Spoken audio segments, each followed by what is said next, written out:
তারুণ্যের অপার সম্ভাবনা এবং গণমানুষের আকাঙ্ক্ষাকে ধারণ করে জাতীয় বিশ্ববিদ্যালয় নিয়ে গণতান্ত্রিক বিএনপি সরকারের মাননীয় প্রধানমন্ত্রী রয়েছে একটি টেকসই, বাস্তবসম্মত এবং যুগান্তকারী কর্মপরিকল্পনা। গত 3.5 মাসে জাতীয় বিশ্ববিদ্যালয়ে যে কর্মযজ্ঞ শুরু হয়েছে তার ভিত্তি মাননীয় প্রধানমন্ত্রীর সুদূর প্রসারী ভিশন এবং বাংলাদেশ জাতীয়তাবাদী দল বিএনপির নির্বাচনে প্রণীত ম্যানিফেস্টো।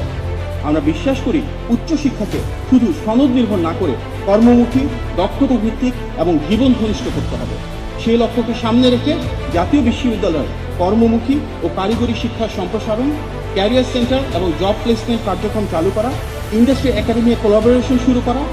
ইন্টার্নশিপ এবং অ্যাপ্রেন্টিসশিপ প্রোগ্রাম বেশ কিছু কলেজে ধারাবাহিকভাবে চালু করা,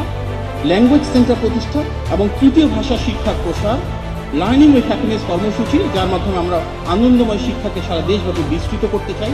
এবং সরকারের প্রধান যে নির্বাচনী প্রতিশ্রুতি